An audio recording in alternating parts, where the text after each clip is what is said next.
인과응보, 사필귀정, 권선징악 이런 사자성어도 우리 잘 알고 있잖아요. 동서양을 막론하고 이런 말들은 다 있습니다. 어떻게 보면은 인간 내면에 있는 깊은 영적인 본성 같은 겁니다.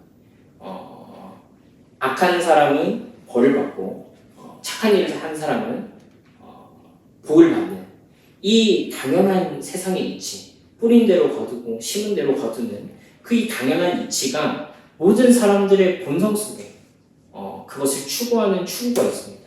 옳은 것을 옳은 대로 대하고 악한 것을 악한 대로 대하는 그 정의가 실현되는 것. 심지어 우리가 이제 종교에 상관없이 굉장히 착한 일을 하는 그런 사람한테 이렇게 이제 축복을 해주죠.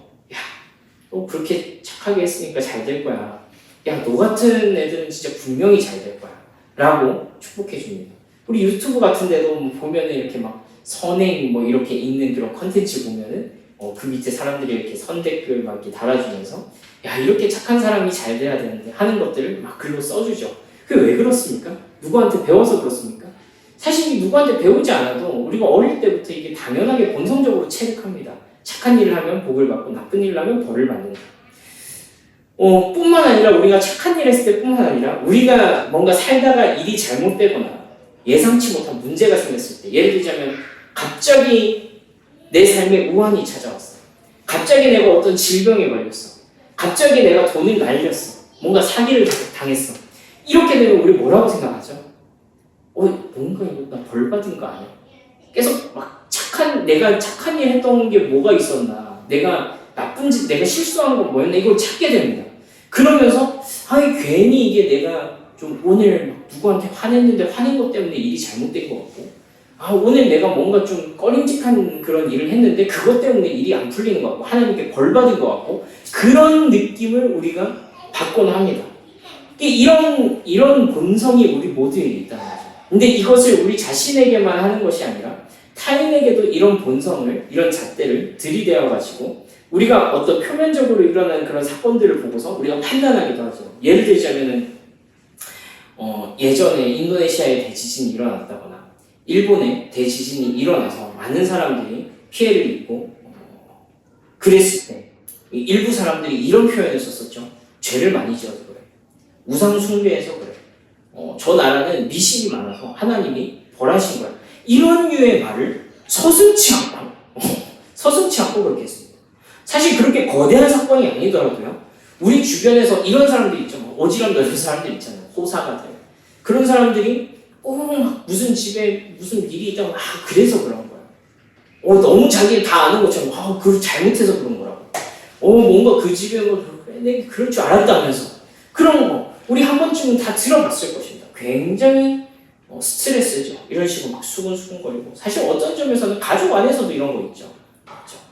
너 그렇게 알아봤다고 하면 너무 짜증나. 그런 일들이 우리 주변에서 이렇게 일어납니다. 이게 왜 그렇죠? 계속해서 우리가 이제 어떤 이 인과응보, 권선징악, 사필귀정 이게 뭐예요? 다 이런 걸 보고 인과유력, 그렇죠? 원인과 결과. 원인이 있어서 결과가 있는 거야. 네가 심은 대로 거둔 거야. 네가 뿌린 대로 거둔 거야. 이 원리를 내 삶 속에서 어떤 규칙처럼 딱 적용해가지고 이 우리 인생에서 벌어지는 모든 일들에 대해서 그런 식으로 이제 해석하고 판단하기 시작하더라는 거죠. 근데 이제 우리가 이제 홀리피티 상반기를 이제 마무리해가는 과정이 있는데 지금 우리가 이제 원래대로 하는 욥기를 읽고 있습니다. 사실 욥기가 그것이 완전히 깨어지는 사건이죠. 이 욥이 보여주는 게 그런 겁니다. 인과 법칙을 벗어나는 거. 분명히 자타가 고민하는 굉장히 의로운 사람이었고 깨끗한 사람이었고 문제없는 사람이었고 정직한 사람이었는데 이 사람의 인생에 하나님이 벌하시지 않았다라고 말하기가 너무 어려운 것 같은 그런 사건이 일어난 거예요.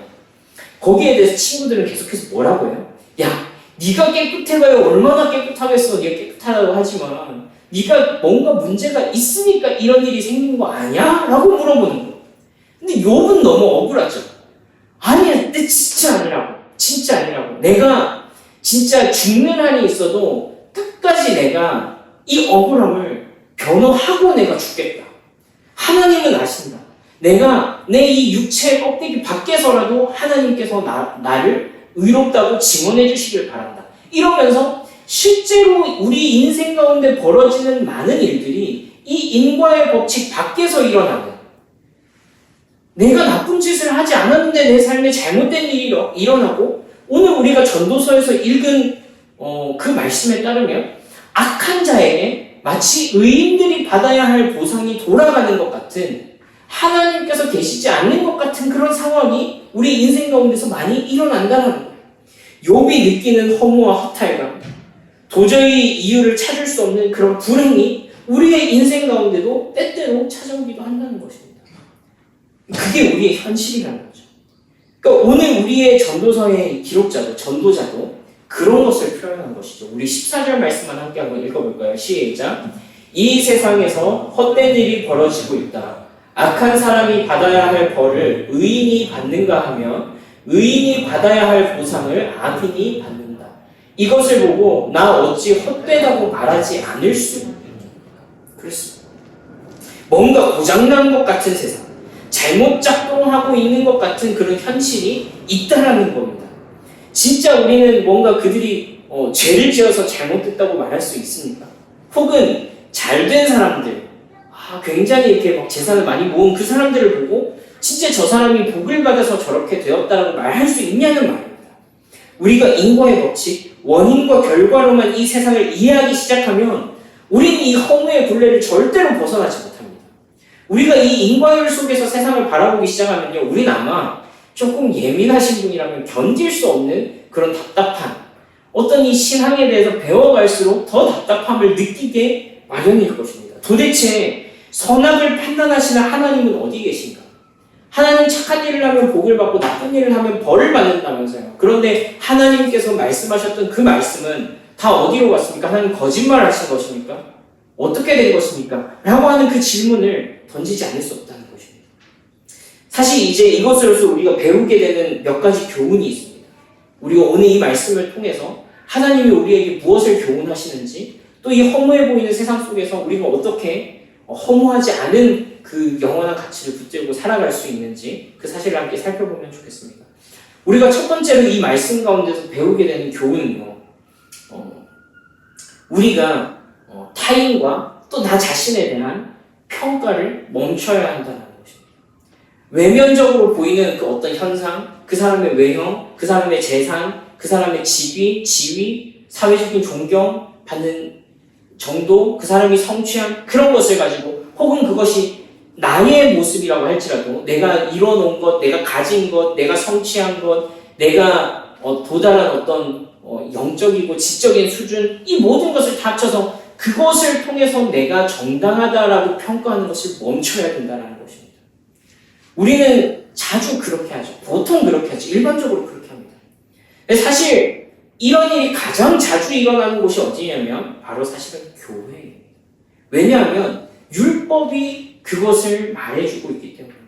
율법에 뭐라고 되어 있습니까? 아까 말씀드린 것처럼 착한 일을 하면 착한 일이라고 보면 안 되겠지만 하나님의 법을 따라서 살면 복을 받고, 하나님의 법에 따라 살지 않으면 저주를 받을 것이다 라고 되어 있는 게 율법의 요지입니다. 특히 신명기 27장 같은 거, 너희가 하나님의 말씀을 잘 듣고, 28장 하나님의 말씀을 잘 듣고 그분의 뜻에 따라 행하면 네가 들어와도 복을 받고 나가도 복을 받을 것이며 네 떡반죽 그릇이 복을 받을 것이며 네 우양의 새끼와 외양간에서 송아지들도 너 때문에 복을 받을 것이다. 악인들이 너를 치고 한 길로 왔다가 7길로 도망갈 것이고 너는 머리가 될지언정 꼬리가 되지 않을 것이다. 하나님의 말씀을 따라 사는 자들에게는 이러한 복이 있을 것이다. 반대로 하나님의 법을 따라 살지 않는 자들에게는 이런 저주가 있을 것이다. 네가 나가도 저주를 받고 들어와도 저주를 받고 네 떡반죽 그릇이 저주를 받을 것이며 네 종들도 저주를 받을 것이고 네가 키우는 짐승들의 새끼도 저주를 받을 것이고, 아무튼 너는 네 대적들이 너를 치고 7길로 아무튼 이렇게 했다가 너 완전히 망할 거고 네 자식을 노예로 팔게 될 거고 이런 온갖 저주들을 갖다가 이제 다 집어넣어서 율법에서 그런 말씀을 하신다. 그런데 우리는 이 딜레마 속에서 그러니까 살아가고 있는 거예요. 하나님의 말씀은 권성징악인데 우리의 현실은 권성징악이 실현이 안 되고 있는 거예요. 그러니까 어떻게 보면 우리가 이 환상과 착각 속에서 좀 벗어나야 될 필요가 있다는 거예요. 하나님의 법이 사실이 아니다. 하나님의 말씀이 잘못되었다는 얘기가 아니고요. 하나님이 일하시지 않는다는 것이 아니고 이 망가진 세상 속에서 이것은 온 세상의 씨름이라는 겁니다. 우리 지난주에 읽었던 것처럼 온 세상이 허탈해하고 있다. 온 세상이 이 악의 굴레 속에서 굴러가고 있다. 이 악이 지배하는 이 세상 속에서 하나님의 율법의 원리가 그것이 멀쩡히 하나님의 법으로 존재함에도 불구하고 우리의 삶 가운데 드러나는 양상 속에서는 그것이 파괴된 형태로 드러나고 있다는 것을 깨달아야 된다는 거예요. 그러니까 타락한 자연 그대로의 세상에서 이 원리가, 이 하나님의 말씀의 원리가 자주 간과되더라라는 것입니다. 우린 이런 사례를 진짜 자주 봅니다. 유명한 목사님이 나와가지고 내가 하나님의 뜻대로 잘 살았더니 이렇게 하나님께서 복을 주셔가지고 막 이렇게 재물도 많이 들어오고 이렇게 축복을 받고 은혜를 받아가지고 내가 이렇게 큰 일을 할 수 있었습니다 라고 간증합니다. 근데 나중에는 그 목사님에 대한 기사가 이렇게 나죠. 교회의 돈을 착복해가지고 막 40억을 횡령했다더라, 100억을 횡령했다더라, 해외에다가 도피처를 만들어 놓고 돈을 비자금으로 해가지고 교회 돈에 이렇게 헌금을 빼돌렸다더라, 나중에 막 이렇게 막 해갖고 가족들한테 증여를 했다더라. 이런 일들을 우리가 보게 된다는 거예요. 아니 하나님 진짜 그거 하나님의 역사로 잘 된 거 맞냐고, 그거 진짜 하나님의 뜻대로 해가지고 하나님께서 그분을 축복하신 게 맞냐고. 우리는 또 이런 것들도 보게 되죠. 혹은 어떤 기업가가 나와가지고 간증을 하죠. 크리스찬 기업을 일구고자 해가지고 내가 어려운 중에 우리 회사는요 아침마다 예배드리고요, 사는 채플이 있고요, 성경 공부를 하는 회사고요, 우리가 이렇게 이제 하나님의 뜻대로 해가지고 하나님의 말씀을 살아가는 그런 기업입니다. 그래서 우리가 이렇게 굴지의 대기업이 되었습니다. 하나님을 찬양합니다. 했는데 그 회사에 대해서 나는 기사가 어떤 기사냐면 어떤 비정규직 노동자를 너무 과하게 굴리고 그 사람들에게 막 이렇게 줘야 할 임금을 제대로 주지 않고 휴식권을 보장하지 않고 못 살게 굴고 막 예배 안 나온다고 갈궈가지고 막 사람을 막 퇴사하게 만들고 이런 일들이 그런 그 회사에 대한 기사로 막 나오는 거예요.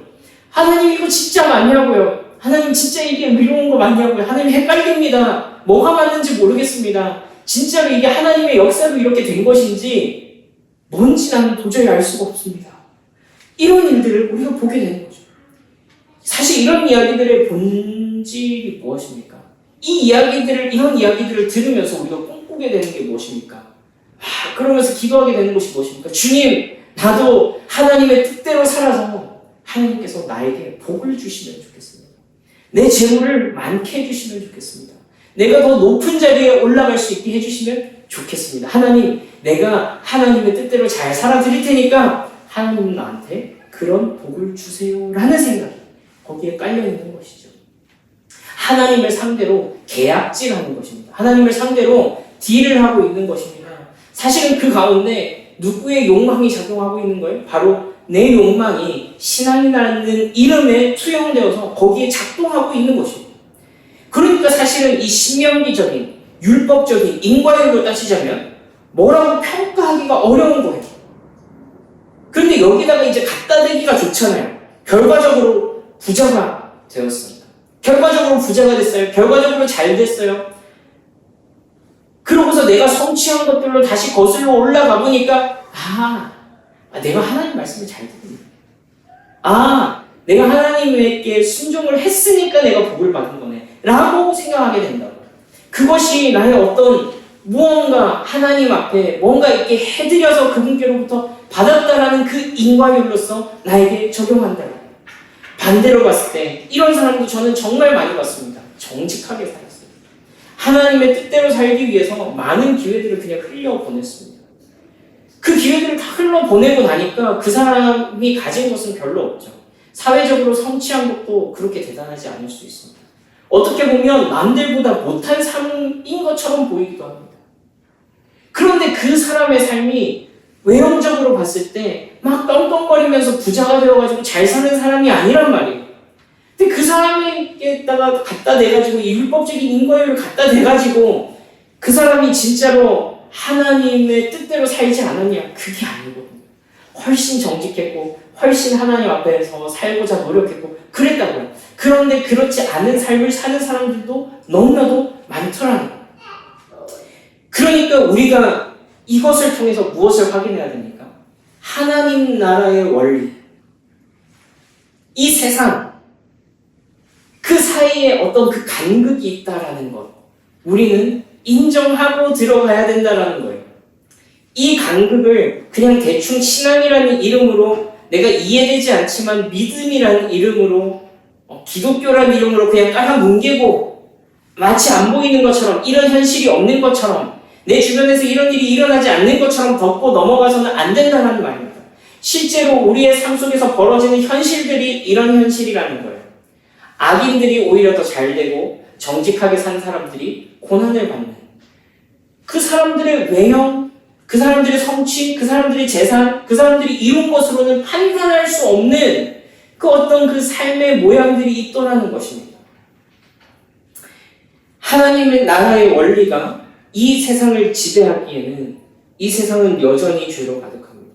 그래서 우리는 함부로 이 인과율의 잣대를 가지고서 타인을 평가할 수 없는 것입니다. 혹은 그것으로서 우리 자신을 평가할 수도 없는 것입니다. 우리는 스스로가 우리 스스로를 이런 방식으로 많이 괴롭히기도 합니다. 지금 내 상황을 보니까, 지금 내 형편을 보니까, 내가 저 사람보다 신앙생활을 잘 못해서 그런가? 뭔가 하나님의 마음에 더 드시게 했으면 내가 이렇게 힘들지 않을 건데, 뭔가 문제가 있어서 이렇게 된 건 아닌가? 스스로를 자책하는 그 평가도 멈춰야 한다는 것입니다. 그리고 사실 이 지점에서 우리한테 어떤 인사이트를 주는 그 말씀이 동일하게 전도서에 있다라는 것을 우리가 발견하게 됩니다. 전도서 9장 2절에서 3절까지 말씀인데요. 이 말씀 같이 함께 읽어보겠습니다. 시작! 모두가 같은 운명을 타고났다. 의인이나 악인이나 착한 사람이나 나쁜 사람이나 깨끗한 사람이나 더러운 사람이나 제사를 드리는 사람이나 다 같은 운명을 타고났다. 착한 사람이라고 해서 죄인보다 나을 것이 없고 맹세한 사람이라고 해서 맹세하기를 두려워하는 사람보다 나을 것이 없다. 모두가 다 같은 운명을 타고났다는 것, 이것이 바로 세상에서 벌어지는 모든 잘못된 일 가운데 하나다. 더욱이 사람들은 마음의 사악과 광증을 품고 살다가 결국에는 죽고 한다. 착한 사람이나 나쁜 사람이나 다 똑같다. 어차피 의미 없으니까 마음대로 살자 라는 얘기를 하는 게 아닙니다. 다시 말하자면 우리의 내면을 좀 들추어보자. 너희의 내면 속에서 무슨 일이 일어나고 있는지를 보자라는 이야기를 하고 있는 것입니다. 이것이 이 말씀이 주는 두 번째 교훈입니다. 우리 속에 진짜 선만 있는가? 사람 속에 진짜 악만 있는가? 우리의 내면을 들여다봤을 때 선도 있고 악도 있더라. 내 속에서는 이 사악함과 광풍에 있는 것과 같은 마음이 날마다 뒤엉켜가지고 이 싸움을 하고 있더라라는 그 얘기를 하는 것입니다. 모든 사람의 마음속에 선과 악이 공존하고 있더라라는 것입니다. 예수님께서도 그래서 이런 말씀을 하셨습니다. 누가복음 13장 1절에서 5절, 저와 여러분 한 절씩 번갈아 가면서 있습니다. 제가 먼저 읽을게요. 바로 그때에 몇몇 사람이 와서 빌라도가 갈릴리 사람들을 학살해서 그 피를 그들이 바치려던 희생제물에 섞었다는 사실을 예수님께 일러드렸다. 예수께서 그들에게 답하셨다. 이 갈릴리 사람들이 이런 말을 하였다고 해서 나라는 모든 갈릴리 사람보다 더 큰 죄인이라고 생각합니다. 그렇지 않다. 내가 너희에게 말한다. 너희도 회개하지 않으면 모두가 그렇게 망할 것이다. 또 실로암에 있는 탑이 무너져서 지쳐 죽은 18사람은 예루살렘에 사는 다른 모든 사람보다 더 많이 죄를 지은 사람이라고 생각합니다. 함께 있습니다. 그렇지 않다. 내가 너희에게 말한다. 너희도 회개하지 않으면 모두 그렇게 망할 것이다. 그렇습니다. 사실 이제 예수님께서 이거 뭐라고 말씀하시는 거예요? 그때 당시에도 사람들에게 어떤 재난의 상황이 닥쳤을 때 이런 인과율에 따라서 사람들이 평가하려고 했다는 거예요. 예수님 당시에 이 유대 지방을 다스리던 빌라도라는 총독에 의해서 빌라도라는 사람에 의해서 사람들이 학살을 당했습니다. 그 학살을 당한 사람들에 대해서 당시에 유대인들이 뭐라고 수군거렸냐면 저 사람들이 뭔가 죄가 많아가지고 빌라도의 손을 빌어서 그 사람들에게 벌을 내리신 거다 라고 평가를 했다는 거예요. 야, 쟤네가 그냥 죽었겠냐? 하나님 살아계신데 문제가 있으니까 죽었지 라고 얘기합니다. 그 사람들의 뭔가 아픔과 고통과 그런 억울함과 이런 거에는 관심이 없고 그냥 단순하게 이 인과율에 따라서 그렇게 평가를 해버렸다라는 거예요. 실로암이라는 그 호수에 망대가 있었대요. 망대는 이렇게 적들이 쳐들어온지 보려고 이제 세워놓은 커다란 그런 이 뭐라 그러죠? 이렇게 관찰하는 그런 탑 같은 거죠. 그게 무너져가지고 많은 사람들이 죽었다는 거예요. 8명이 죽었다는 거예요. 그래서 그게 왜 무너져서 그 사람들이 왜 그 시점에 죽었을까? 그 사람들이 죄가 많아서 죽었다라고 그렇게 얘기하고 다녔다라는 거예요. 근데 거기에 대해서 예수님이 뭐라고 해요? 야, 그런 인과율 아니야. 그 사람들이 너네보다 죄가 더 많아서 죽은 줄 아니? 그렇지 않아. 너희도 회개하지 않으면 동일하게 하나님의 심판이 기다리고 있을 거야 라고 얘기를 하는 거예요. 하나님 앞에서 뭔가 네가 더 나아서 그런 처벌을 받았다거나 네가 뭔가 더 못해서 그런 대우를 당했다라는 것이 아니다라는 것을 예수님께서 직접 그런 말씀을 하신 거예요. 누군가에게 들이닥친 재앙에 대해서 우리 중에 누구도 내가 그들보다 나아서 화를 면했다고 할 수 없는 거예요. 혹은 반대로 보자면 나의 인생에 들이닥친 그 어떤 재앙에 대해서도 내가 스스로 반성할 수는 있겠죠. 그러나 그것이 나를 잠식할 수는 없는 것입니다. 내가 저 사람들보다 죄가 더 많아서 하나님께서 나를 벌하신 게 아니라는 것입니다. 그러니까 이 세상에 대한 억울한 감정 그 너머에서 우리는 우리 자신을 돌아보고 우리 내면의 악에 대해서 마주하고 그것을 두려워할 수 있어야 된다는 거예요. 이 세상에서 일어나는 모든 불의해 보이는 말도 안 되는 그 일들에 대해서 저 사람이 나보다 더 죄가 많아서 저런 일이 일어났어가 아니라 이 악한 세상 가운데서 나를 돌아보고 하나님 앞에서 내가 어떻게 설 수 있을까 하는 것을 고민하는 그런 기회를 삼아야 된다는 것입니다. 우리 속에도 여러 가지 선과 악이 뒤엉켜 있습니다. 끊임없이 우리가 우리 자신을 합리화할 뿐이지 우리 내면의 악에 대해서 그것을 직면하고 그것을 내가 바라보려고 하지 않는 그런 문제가 우리 속에 있더라는 것입니다. 그래도 이 정도면 괜찮지를 일관하려고 한다는 것입니다. 전혀 그렇지 않다는 것이죠. 내 속에 있는 악은 악으로서 하나님 앞에서 다뤄줘야 된다는 거예요. 혹은 그것이 내가 높은 성취를 가지고 어떤 많은 것을 이루고 내가 뭔가 사람들에게 존중을 받는 그 어떤 자리에 있다라고 할지라도 그 외면으로서 내가 하나님 앞에 서는 것이 아니라 내 속에서 이 악과 선이 공존하며 늘 광풍이 울고 있는 이 뒤엉켜 있는 이 내 내면에 대해서 하나님 앞에 서야 한다라는 거죠. 그래서 이 몰아치는 광풍 앞에서 누가 정직하게 나는 문제가 없는 사람이야. 나는 괜찮은 사람이야. 나는 아무 거리낄 게 없는 사람이야 라고 말할 수 있냐는 거예요. 그래서 여러분 오늘 우리가 읽은 말씀 다시 한번 함께 읽어보면 좋겠는데요. 저와 여러분이 번갈아 가면서 읽겠습니다. 사람들은 왜 서슴지 않고 죄를 짓는가? 악한 일을 하는데도 바로 벌을 내리지 않기 때문이다. 악한 사람이 100번 죄를 지어도 그는 여전히 살아있다. 사람들은 말한다. 하나님 앞에 경건하게 살면서 하나님을 두려워하는 사람은 모든 일이 다 잘 되지만 악한 자는 하나님을 두려워하지 않으니 그가 하는 일이 잘 될 리 없으며 사는 날이 그림자 같고 한창 나이에 죽고 말 것이다. 이 세상에서 헛된 일이 벌어지고 있다. 악한 사람이 받아야 할 벌을 의인이 받는가 하며 의인이 받아야 할 보상을 악인이 받는다. 이것을 보고 나 어찌 헛되다고 말하지 않을 수 있겠는가. 그렇습니다. 하나님께서 살아계시다면 어떻게 세상에 이런 악한 사람이 아직도 살아있는가? 사람들은요 12절 13절처럼 얘기합니다. 12절 13절 이렇게 얘기합니다. 하나님 앞에 경건하게 살면서 하나님을 두려워하는 사람은 모든 일이 다 잘 되지만 악한 자는 하나님을 두려워하지 않으니 그가 하는 일이 잘 될 리 없고 사는 날이 그림자 같고 한창 나이에 죽고 말 것이다. 이게 하나님의 뜻이야 라고 말하지만 14절 말씀에 이것이 현실이다 라고 탄식하면서 하는 얘기는 뭡니까? 그러나 이 세상에서 헛된 일이 벌어지고 있다. 악한 사람이 받아야 할 벌을 의인이 받는가 하면 의인이 받아야 할 보상을 악인이 받는다. 이것을 보고 나 어찌 헛되다고 말하지 않을 수 있겠는가? 하나님 나라의 가치와 이 세상이라는 이 현실이라는 간극 속에서 하나님의 심판이 지연되고 있다는 것, 죄를 짓자마자 벌하지 않는다는 것, 이것이 이런 부조리를 낳습니다. 그런데 한편으로는요, 동시에 우리에게 이런 힌트도 전도서가 주고 있습니다. 전도서 3장 16절에서 17절 말씀에 나는 세상에서 또 다른 것을 보았다. 재판하는 곳에 악이 있고 공의가 있어야 할 곳에 악이 있다. 나는 마음속으로 생각하였다. 의인도 악인도 하나님이 심판하실 것이다. 모든 일에는 때가 있고 모든 행위는 심판받을 때가 있기 때문이다. 재판의 현실에서 봤을 때도 악한 자가 벌을 받고 죄를 지은 사람이 처벌을 받아야 하는데 그것이 제대로 이루어지지 않는 것을 보면서 내가 한탄스러웠다. 하지만 내가 분명히 생각하고 믿기로는 언젠가는 하나님의 심판이 있을 것이다 라고 믿는다는 것입니다. 그리고 히브리서 말씀은요 또한 이렇게 말씀하고 있습니다. 사람이 한 번 죽는 것은 정해진 일이요 그 뒤에는 심판이 있습니다. 그렇습니다. 여러분, 이것이 사실은 말씀이 우리에게 주시는 중요한 힌트입니다. 모든 사람이 죽습니다.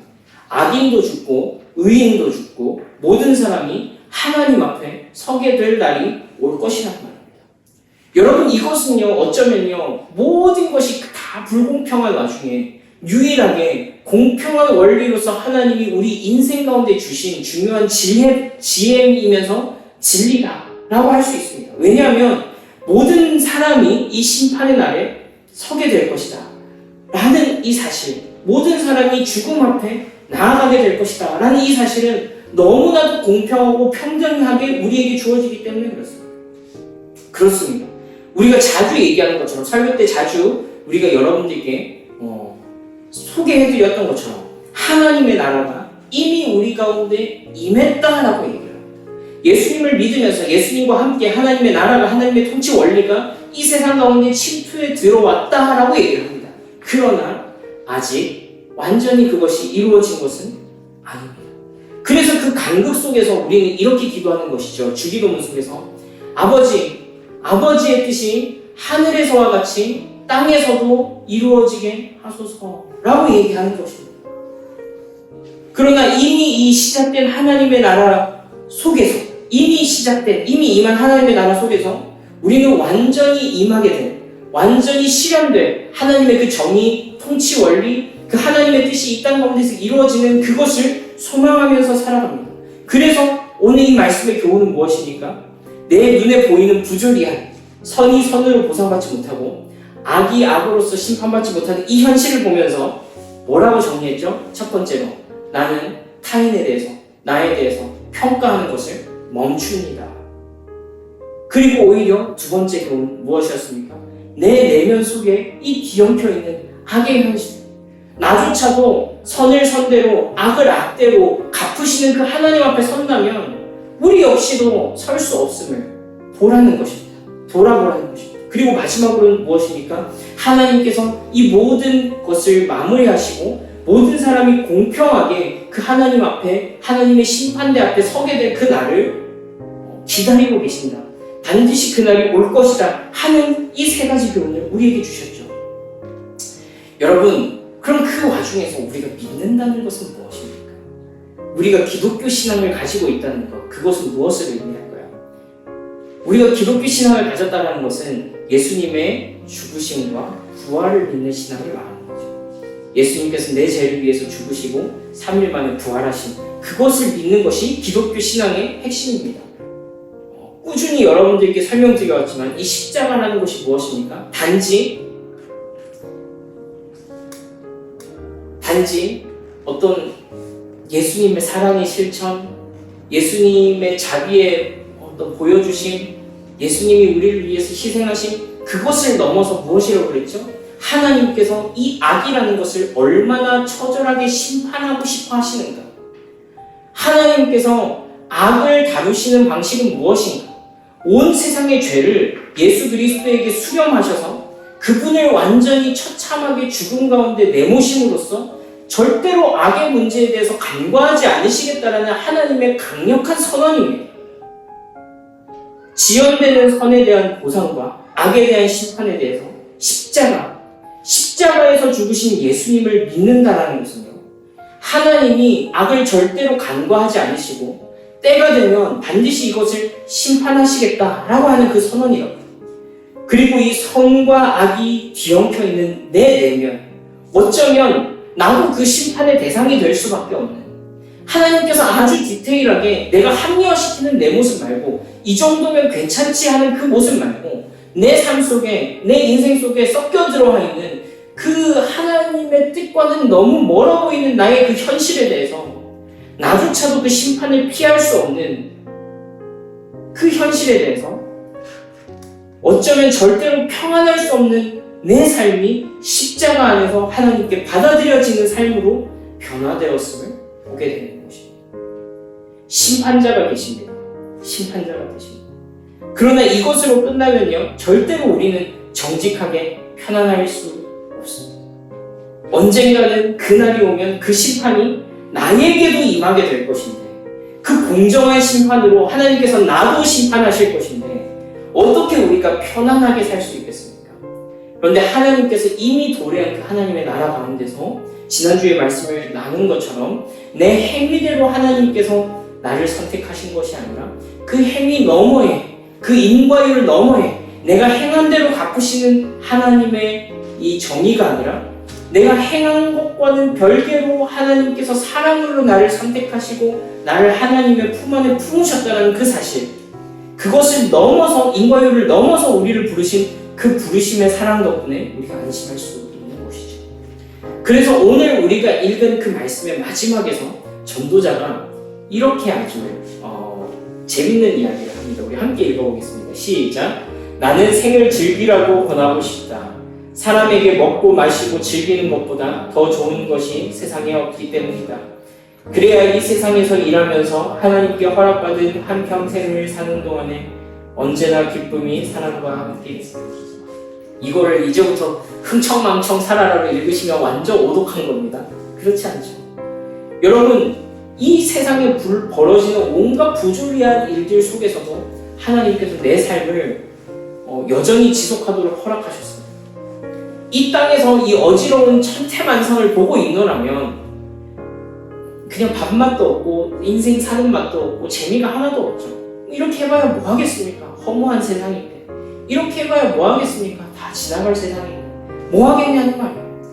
그런데 그 영원한 약속 안에서 우리의 삶이, 성도의 삶이라는 것이 그 완전한 심판 앞에서 내가 행한 대로 심판하시는 하나님이 아니라 그 너머의 사랑으로 나를 인도하시는 내 삶의 영원한 그 심판으로부터의 안전을 보장해 주신 그 하나님의 사랑이 내 삶 속에서 일어나는 이 천태만상 속에서도 내 삶에 작게 부어주시는 그 작은 행복들과 그 작은 감사들과 내 삶 속에서 여전히 내가 누릴 수 있도록 베풀어 주신 그 은혜들을 누리면서 살 수 있는 은혜를 허락해 주셨다고요. 내가 내 눈으로 보는 이 미쳐 보이는 이 세상 가운데 매몰되지 않고 그럼에도 불구하고 하나님께서 나에게 허락해 주신 이 삶을 누리면서 사는 그 은혜를 주시는 그 삶을 우리에게 허락하여 주셨다고요. 여러분, 이건 단지 내 상황에서 어떤 일이 일비하는 것을 넘어서, 그리고 어떤 좋은 일 있을 때 좋고 나쁜 일 있을 때 슬퍼하고 이것을 넘어서 하나님께서 살아계시고 하나님께서 함께 하시고 지금 당장은 그 하나님의 심판이 지연되는 것처럼 보이지만 반드시 누구에게나 공평하게 그 모든 것을 갚으시고 그럼에도 불구하고 이 어려운 세상 속에서, 이 혼란스러운 세상 속에서 우리의 삶 가운데 기쁨을 허락하시는 그것들을 누리면서 살 수 있게 해주시는 그 은혜를 바라보면서 살도록 우리를 격려하고 계신다라는 것입니다. 우리 찬양 하나 하면서 우리 같이 기도하면 좋겠는데요. 세상의 유혹 시험이라는 찬양 우리 같이 한번 할 것입니다. 이 찬양에서 뭐라고 고백하고 있습니까? 이 세상에서 벌어지는 이 많은 일들 속에서 사실 내가 할 수 있는 일들이 많이 없더라라는 것입니다. 대부분의 많은 일들이 내 통제를 넘어서고 대부분의 많이 일어나는 그 악한 일들이 내 손을 벗어나서 일어나는 일들이 너무나도 많더라는 것입니다. 내가 어디로 가야 할지도 모르겠고 내가 어느 방향으로 살아가야 할지도 모르겠는 이 세상 속에서 하나님께서 우리를 승리로 인도하셨고 또 우리는 그것을 찬양하면서 우리 삶에 주신 것들을 누리면서 살아갈 수 있습니다를 고백하는 그런 찬양 아니겠습니까? 우리 이 찬양 하시면서